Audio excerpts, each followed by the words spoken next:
Today we are talking about honoring your inner child. And what better place to do it but my childhood bedroom. My word is bond, we don't spit no lies. In order to heal your inner child, you must honor and acknowledge. You must start by honoring everything, the good, the bad, the happy, the disappointment, the sad, because let's face it, it happened.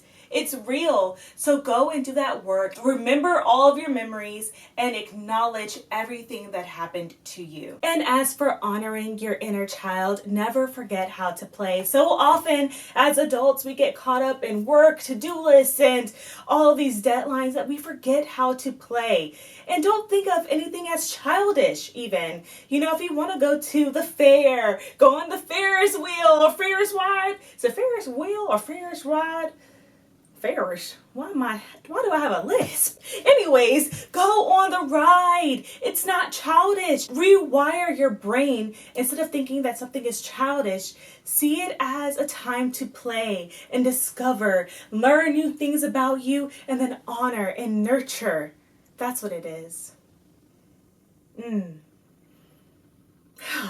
People say healing your inner child. What you really are doing is nurturing your inner child. Never forget how to play. Never forget how to play. Maybe that's why I love my industry so much, because I get to play. Never forget how to play. A huge question that I like to ask myself is, what do I miss about myself? And that question can hurt.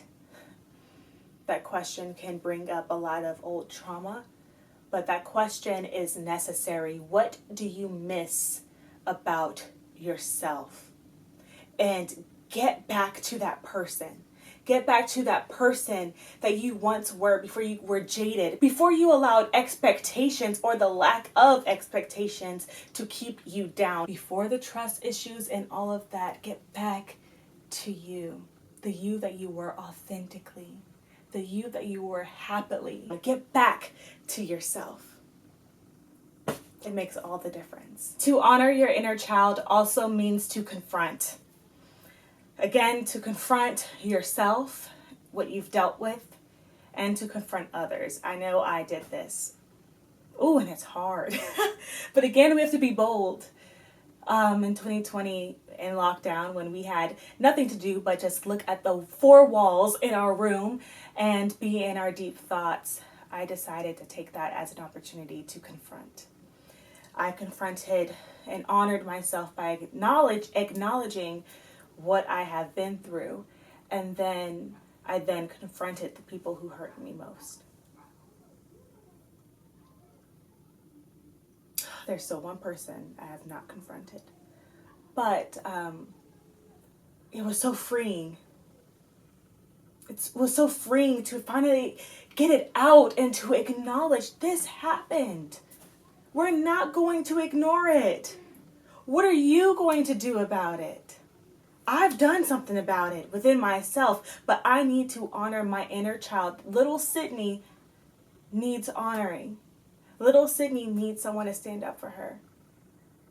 And I'm going to stand up for myself. I'm going to confront you. Even if it puts a wrench in your day, even if it makes you feel uncomfortable or awkward. What do you think it made me when I was a kid? You don't think I felt uncomfortable, awkward, insecure because of it? So no, you will be confronted. Confront. Don't be afraid. Be bold. So these are just a few of my ways of how I honor, acknowledge, and heal my inner child. I hope it helps you on your journey. You got this. You're good. You're bold. You're brave. And as always, much love, SNR.